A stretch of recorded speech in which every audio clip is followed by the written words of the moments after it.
Ya masih bandel kita selesaikan itu aja ya. Saat ini sudah berapa banyak Pak yang diselesaikan? Nah ini karena kan kita ada proses ya, ada yang proses sedikit banyak baik ya.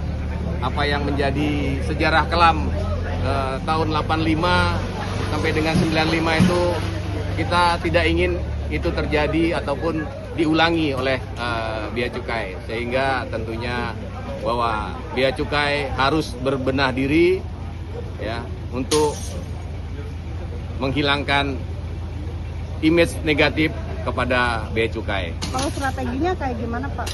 Ya, Pak, ya. seperti apa? Ya pastikan mulai dari kultur ya kan, meningkatkan kinerja, terus kemudian meningkatkan pengawasan, apakah itu di pelabuhan, di bandara. Tentunya kita akan memperbaiki semua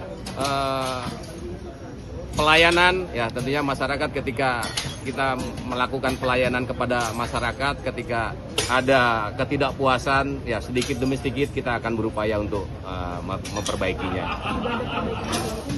Oh sudah banyak ya. Ya tentunya kita berupaya untuk memanfaatkan teknologi yang saat ini ada, seperti di pelabuhan untuk menghindari under invoice. Kita sudah melakukan upaya untuk mengkonekkan dengan AI gitu. Jadi alat-alat yang kita punya kita kembangkan dengan kemampuan AI sedikit demi sedikit, walaupun belum sempurna tapi kita sudah berupaya untuk mengarah ke sana.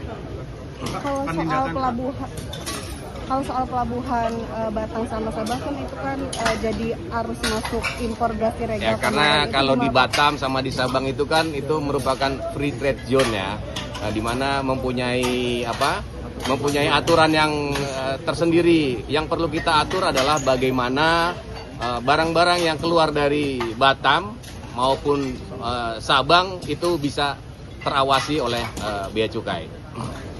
Penindakan seperti ini efektif nggak sih Pak untuk mengejar target penerimaan Menteri Pak? Ya pasti efektif. Sedikit perubahan ataupun tindakan yang dilakukan oleh kita tentunya adalah untuk bagaimana kita menjaga penerimaan negara tidak dinikmati ataupun hal-hal yang ilegal bisa keluar gitu.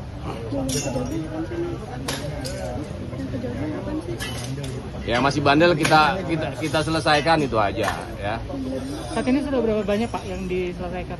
Nah ini karena kan kita ada proses ya, ada yang proses sedikit banyak. Saya nggak berapa yang sudah kita tindak, tetapi sudah melalui proses, apakah itu dari kepatuhan internal maupun dari Itjen Kementerian Keuangan.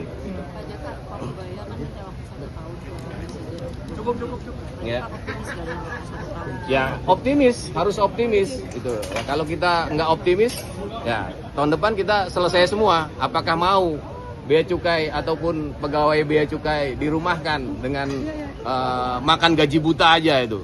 Ya tentu tidak akan mau ya dengan keinginan Pak Purbaya untuk memperbaiki Bea Cukai. Tentunya perlu dukungan dari masyarakat semua ya. Kita memerlukan dukungan dari masyarakat ya. Pak, infonya Kejagung geledah Bea Cukai ya Pak, itu terkait apa ya Pak? Oh, itu kasus lama itu ya, kasus lama masalah sawit dan turunannya itu ya. Lamanya tahun? Ya, tahun 2021 sampai dengan 2024 kalau nggak salah. Itu di Bea Cukai mana Pak? Ya, tidak hanya ini, di beberapa beberapa kantor wilayah Bea Cukai yang berkaitan dengan impor sawit.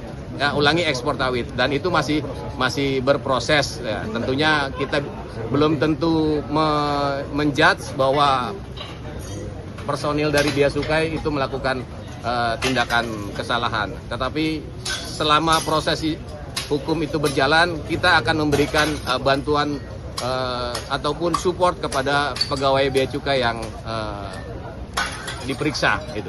Ya. Arahan dari Pak Purbaya dalam setahun terakhir itu untuk perbaikan itu apa aja Pak? Ada arahan-arahan khusus Pak? Ya, mulai dari sumber daya manusianya, ya kan, mulai dari alat peralatannya gitu.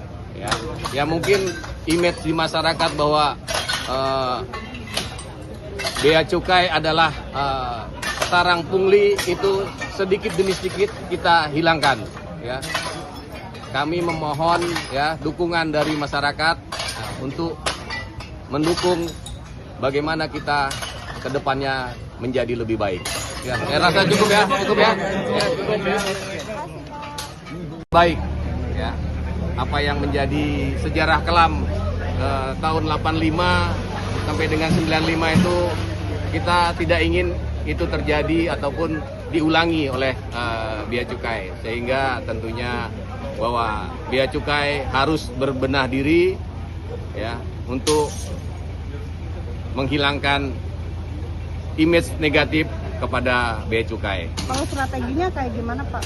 Pemenahannya Pak, Ya. seperti apa? Ya pastikan mulai dari kultur ya kan, meningkatkan kinerja, terus kemudian meningkatkan pengawasan, apakah itu di pelabuhan, di bandara. Tentunya kita akan memperbaiki semua pelayanan, ya tentunya masyarakat ketika kita melakukan pelayanan kepada masyarakat, ketika ada ketidakpuasan, ya sedikit demi sedikit kita akan berupaya untuk memperbaikinya. Oh sudah banyak ya. Ya tentunya kita berupaya untuk memanfaatkan teknologi yang saat ini ada, seperti di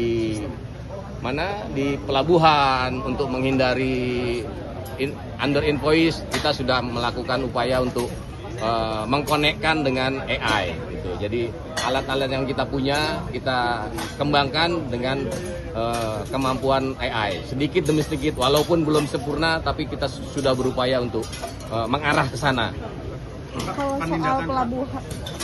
Kalau soal pelabuhan Batang sama Sabah kan itu kan jadi arus masuk impor gas ilegal. Ya karena kalau di Batam sama di Sabang itu kan itu merupakan free trade zone ya, di mana mempunyai aturan yang tersendiri. Yang perlu kita atur adalah bagaimana barang-barang yang keluar dari Batam maupun Sabang itu bisa terawasi oleh bea cukai.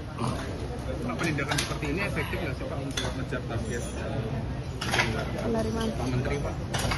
Sejauh ini. Ya pasti efektif. Sedikit perubahan ataupun tindakan yang dilakukan oleh kita tentunya adalah untuk bagaimana kita menjaga penerimaan negara tidak dinikmati ataupun hal-hal yang ilegal bisa keluar gitu.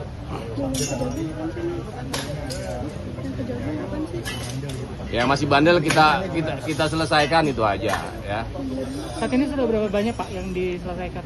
Nah ini karena kan kita ada proses ya. Nah, ada yang proses sedikit banyak. Saya nggak berapa yang sudah kita tindak, tetapi sudah melalui proses apakah itu dari kepatuhan internal maupun dari Itjen Kementerian Keuangan.